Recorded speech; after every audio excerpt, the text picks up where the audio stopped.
welcome back to Unity Podcast. Today I am joined by two people. My name is Putani. I'm also the host of podcast Unity, as you guys know. And my name is Kanyen Wong. I'm a Falun Gong practitioner. Today we're going to talk a little bit about human rights storytelling and the stories of Putani and Kaya. Yeah, thank you. Yeah, and as you guys already know, Kayan is also the host of our other podcast, Bridging Borders, where she's talking, having conversations with other human rights defenders from other minority groups. But right now she's more focused on Falun Gong, right? Yes, correct. Yeah. Yeah. Do you maybe want to give us a little bit of a background? Because personally, I didn't really know much about Falun Gong prior to meeting you and talking to you, and I know there's also a lot of misconceptions that are going around and that are being spread. So I think it would be nice for our viewers and our listeners to hear a little bit about your perspective as a practitioner. Yeah, that's nice. Thank you very much for having me here. Yeah. So actually, Falun Gong is also called Falun Dafa. It is an Asian spiritual meditation practice. It consists like gentle exercises, 4 standing exercises, and 1 sitting meditation. So in our daily life, we try to do some meditation and exercise, which is good for the health. Yeah, and the core to Falun Gong is also there is a moral teaching based on 3 values of truthfulness, compassion, and tolerance.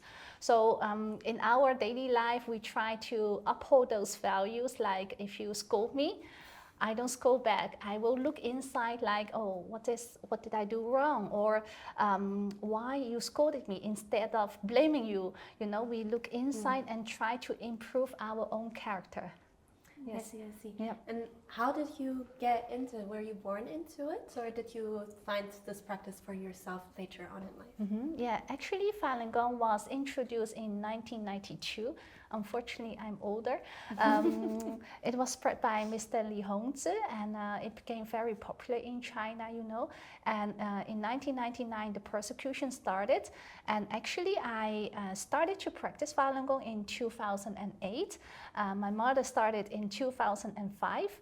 And when I saw my mother practicing, she changed, especially her health.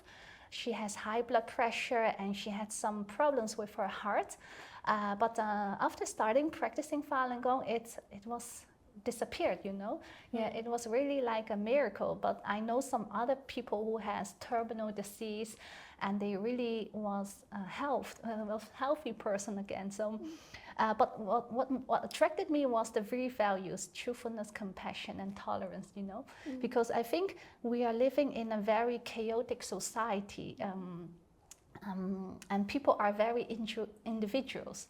And after I seeing these values, I feel very peaceful inside because I was, you know, I'm born Chinese, you know, from Hong Kong. So we have the Chinese mentality of, okay, we have to get good grade at school. We have to have a good job, buying a nice house, you know, nice car, and taking care of my parents.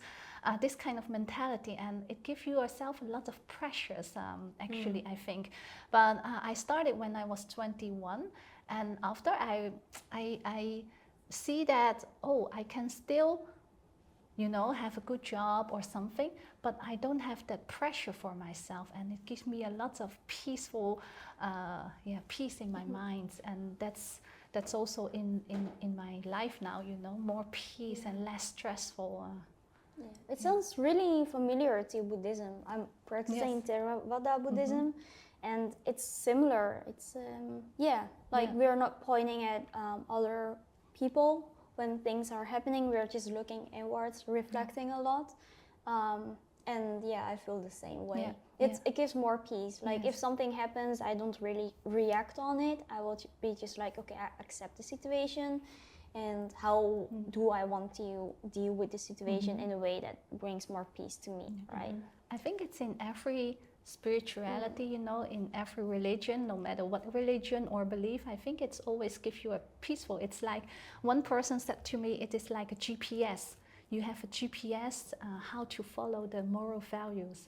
Yeah, and actually, Falun Gong is also from the Buddhist tradition. Yeah, so that's why I think we have some. So it makes sense that there's kind of an overlap. Then both of your spiritual practices are based on compassion and on honesty, and both of you draw a sense of peace from these practices. How come then that both are persecuted in a sense? How come that there's, that those spiritual practices are suppressed? So for our community, Khmer Krom community, we practice Theravada Buddhism. In Vietnam, they practice Nirvana Buddhism, so there are differences between those two lines of Buddhism. For us, our monks, they are not allowed to eat after 12 afternoon. They are only allowed to eat before 12. They are only allowed to drink or eat fluid things. But yeah, well, water and, drinks. And they wear orange related colors. They are not wearing white. They are not married, not allowed to have children. Whereas in Nirvana, they can do anything a normal person can do. So they can marry, have a family, they can drink alcohol, use any typical things that influences their spiritual mind. But yeah. So it's basically two different forms of Buddhism, and Theravada Buddhism is the form that is unfortunately being suppressed. Yeah, so it belongs to our identity, and I think we are being prosecuted because it belongs to our identity, and anything related to our identity, they just want to erase it. It's like cultural erasure of our identity. Well, yeah. Yeah, is that similar to what is happening to Falun Gong? Yeah, I think it's a little bit different because we are persecuted by the Chinese Communist Party. And in China, before the Communist Party took power in 1949, there was, the traditional culture that was in China with Buddhism, Taoism, and Confucianism. But when the Communist Party took power, they systematically destroyed the traditional Chinese culture, and especially the spiritual part, because they are atheists. So they think if you believe in Christian or no matter what, something else, you are not believing 100% in the communism, and the party cannot control you 100%. So that's why I think it's different with with Falun Gong. It's this ideology problem also. But in that regard, it's also the same because it's about ideology of the person. So it sounds like it is about the suppression of diversity in spiritual practices, right? Which the freedom to believe in what you want to believe in, as long as it doesn't harm anyone, that is a human right, right? So it is an integral human right here that unfortunately is being infringed upon by state powers. And in China, the Communist Party, they are a totalitarian party. So that means you cannot even have any freedom of anything, also not freedom of believing religion. And how does that affect how you move through the world? How does that affect your work? Well, for me personally, I just embraced being Khmer Krom. Actually, I never knew it. I only knew that Cambodia is divided in 3 parts. So we have Khmer Lo, which is located in Laos and Thailand. And we have Cambodia Kadal, which means Middle Cambodia, which is the current Cambodia that everyone knows about. And then we have Khmer Krom, which is now based in the Mekong Delta in the southern of Vietnam. We call it Kampuchea Krom, which means below Cambodia, because it's below Cambodian country. So for me, I was always frustrated because I never got the answer to my question, why are we divided? Why can't we just be one Cambodian population, And now, since I have been working and advocating for Khmer Krom, since 2022. No, 2022, I think. Yeah. Yes. So you've rediscovered your indigenous identity also through your activism? Yeah, so then, and also it was after my own physical health that I realized I have to do things that I really want to achieve, and which is working within human rights and, advocating for human rights, which led me to more, discovering more and more about my passion, ambition, and why I was so passionate about, raising awareness about Khmer Krom. And that is because no one is hearing about it. Even though a lot of Europeans and Americans and, Western people are going to our region, they don't know that we live there.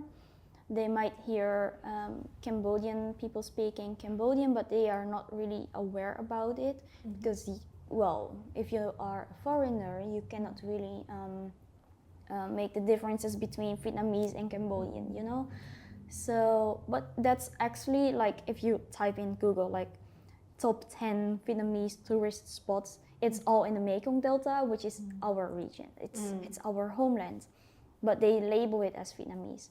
So that's so it's an erasure of indigenous culture. Yes. Yeah. Yeah.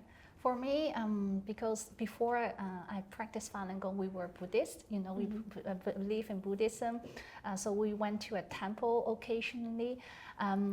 But later I found out that, Falun Gong is different, because when we go to a temple, we need to give some money in the ofrendas, and Falun Gong is really different, and it's about, doing something with yourself. Because with Buddhism, we only need to believe in Buddha, and nothing else needs to be done. So I feel more peaceful, with Falun Gong. And I'm lucky that I grew up in the West. I'm not born in China or something else where the persecution started. But when the persecution started, a lot of the first thing they did, the Communist Party, because they used the whole state apparatus to persecute them. Every employee, need to ask their employer, need to ask the employee, like, do you practice Falun Gong? If you practice it, and you don't renounce it, you will be fired. Or at school, they ask kids, do you practice, or your parents practice? If they don't renounce, kids can be appealed from school. So it was something that affected the whole society. Yes, and people who practiced it are put in jail, tortured. And if they are in the list of the Chinese Communist Party, they cannot even go to rent a room or a house, because you need to register with your ID. So they are persecution. The practitioners who are listed on the list, they can only hide. So they don't have a home, or they need to leave their family because it's safer for their family. Yeah. So a lot of risks, right? Yes. And then how come are you so passionate and motivated to still fight for it, Yes. knowing the high risks? Yeah, before I practiced, when I was a teenager, I saw on TV, on Dutch TV, that so-called 5 Falun Gong practitioners are set themselves in fire on the Tiananmen Square. And I later find out, because my mother was starting practicing Falun Gong, like that was a fake, that was set up scene by the Chinese Communist Party just to brand Falun Gong as a cult. So I thought, wow, how can a country, a government can do this, It's one of the biggest lies that you can broadcast on TV. So after I know what is happening with Falun Gong practitioners, I really have, it's so sad story. And it's only, doing exercises and believing in truthfulness, compassion, and tolerance, and you are put in jail or killed for your organs. I thought, that is really something, one of the biggest crime of this century, And then I started to devote myself and to speak out of this. Yeah, but I was young, so I was not doing that much, with government work, etc. Because I don't have the experience, and I was a little bit afraid talking with people. I was a very shy girl. I don't like to talk, etc. But because of this, I have to open up my mouth. Yeah. Yeah. Well, look at you now, sitting in a podcast talking. Yeah, you even spoke in the UN, right? Yes, With the yes. current Human Rights Council, you even delivered a statement, which is on our YouTube channel. Yeah, I'm very thankful for Global Human Rights Defense for that, because otherwise we don't have this chance. Yeah, and we spoke, and I think it's very good, because a lot of country can hear this, our oral statement, and it will be also published, so it is very good to have this opportunity just to raise awareness. And to also tell your part of the story, right? Yeah. To add that to the discussion, that perspective of a person who actually practices Falun Gong. Yeah. So, also officials within the UN can form their own opinions on the subject, rather than just having the accusation there that Falun Gong is and also is a cult. avoiding misinformation, right? Yeah. Because the funny thing is that you just said now that Buddhism only believes in Buddha. It's actually we are looking up to Buddha, because we also want to achieve that level of free from the outside influences. And for me, if a person is asking, is Buddhism a religion? We are not a religion. We are more a way of living, like a lifestyle, because we don't believe in a God or in Buddha. We just believe that if you achieve some level, a specific level of enlightenment, then you will achieve the enlightenment, right? So you are free of outside influence. Yes, for sure. Yeah, that's a very good set. We are apolitical, and it's actually getting away from politic. So that's interesting, because it seems like you're kind of forced into this political space because there's a political entity that infringes upon your human right to freely believe what you want to believe. Yeah, right? exactly. So it's not inherently that your spiritual practices are political. You are just, as persons, forced to become political to defend that right. Yeah, even our monks. I mean, why should a monk spend their time, whereas they need to meditate and they have to take time to meditate and reflect? But our monks in Campuchia Kraum and also in the US, everywhere, they are spending time actually protesting, advocating, spreading news about Khmer Kraum. And for me, it's really frustrating to see that our monks need to do that, because it is humiliating for them to be there instead of meditating and reflecting on life. Yeah. For us, the same. We have a normal job, and if there was no persecution, we don't have to hand out flyers, activities on Saturdays or Sundays when we have day off, Then we can just sit or having a nice day with family or do shopping. But now we really need to devote our time, just because we want to bring out the truth to the outside world, because China is such a big power, and they have such a lot of money to spread propaganda and misinformation that we are facing now. And we are just normal citizens, and everything that we do, with printing flyers, we just, if we have some money, then we just donate it to print flyers, etc. We don't ask for funding from government or any other organization. So everything is from ourselves, and it's ourselves who want to do it. We don't force anyone, you need to go out to spread about Falun Gong or something, because it just, if there was no persecution, it's a way of life, like a lifestyle. Yeah, similar to me, I'm still a student, Yes. But I had some discussions with my professors as well. They said, well, you know what? You have to choose between this or that. And then I said, I was born in a life without the choice like you guys have. I don't have a choice of choosing, just living my life as I want, because if I sit still, I don't have freedom. And if I stand up and actually devote my time, like you said, to advocating for my people, then it's really hard on me, of course, but I have to do it, because if I don't do it, no one else is going to do it. The one thing that I really want to avoid is that we become like the Japanese community. They are the originals living in Japan, and they are called Burakumin.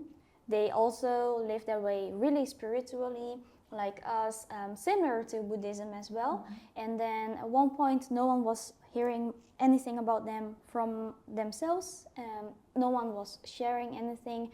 The people from the community just went to the capital cities, the bigger cities, worked, studied, living their own lives without mentioning anything about the identity. And that is, I think, what governments want to do as well. They want to force us to replace ourselves and forget our original identity. Yeah. It's happening with my community as well. Some people are calling themselves, my age, calling themselves Vietnamese or Cambodian. It's not Khmer Krom anymore. And it's actually quite sad, because it is their identity that they're rephrasing by, influences of the government. So cultural heritage is lost.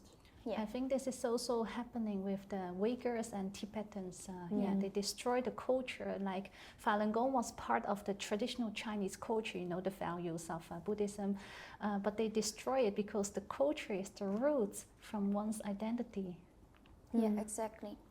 And at the point when the outside world is kind of blaming and shaming us, then why would we come out as that one person that everyone is blaming, That's why I also used to say that I'm Cambodian, but right now I'm just saying I'm Khmer Krom, whether you like it or not. I am just who I am. Yeah. Yes, so you're both standing up for your identities, right? For the right to freely choose what you want to believe in. And that's kind of what it is about for a lot of human rights defenders, right?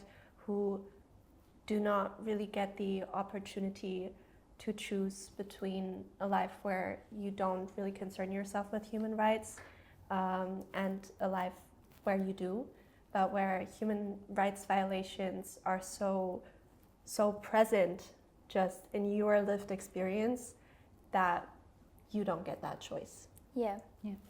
Especially with Falun Gong, can you imagine that time was practiced by 100 million Chinese people in China? It's like 5 times Netherlands, and they were suddenly persecuted, and we don't know how many are killed now, because you just disappear without any records. So if we don't speak out, then more practitioners will be killed in China. Also for the organ harvesting, we don't know how many will be killed. So that's a little thing that we can do for practitioners in China, to speak out. Yeah, exactly. I think that's really important, and we all know that a lot is happening right now in the world, right? With Palestinian, horrible things, with the Ukraine, US government, everywhere.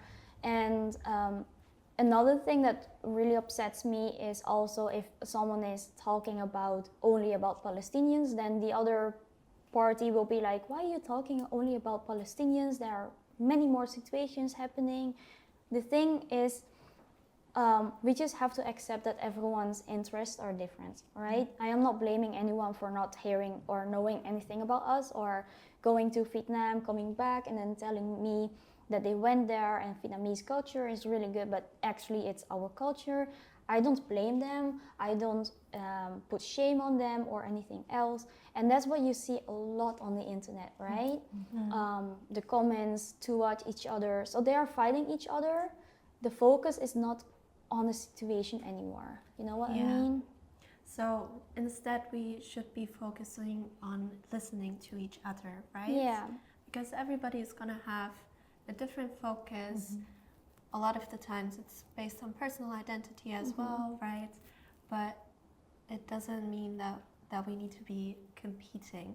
Yeah. we should be standing together and supporting each other. Yeah, or even scolding each other because someone is buying things or going to school, for example, to a school that has ties with Israel ties, you know, that I'm like, I am not a murderer because I'm attending a school and that school is just having a contract or relations with Israeli universities. How come am I a murderer or a killer, you know? I'm not sure that's what, at least in my perception, that's not how I perceive the discourse.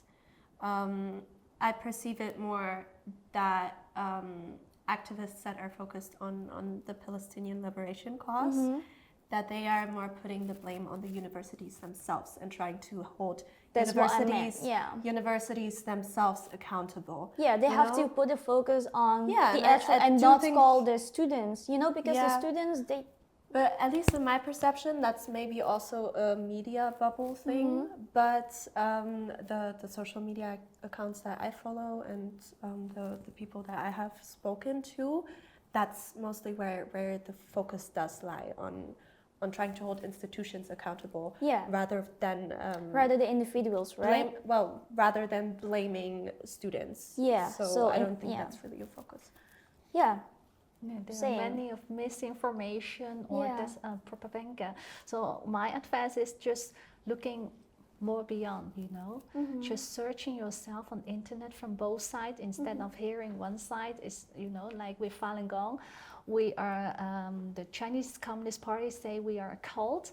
But you know, many experts from the Western countries, they look into Falun Gong. We are not living isolated. We have friends, we have a job. We don't have to donate money to an organization. So we don't specify for the term cult. And they are also saying that Falun Gong, you know, it's related to Epoch Times, the newspaper in America. You know, the Epoch Times was founded by a Falun Gong practitioner, but the Epoch Times totally doesn't represent Falun Gong.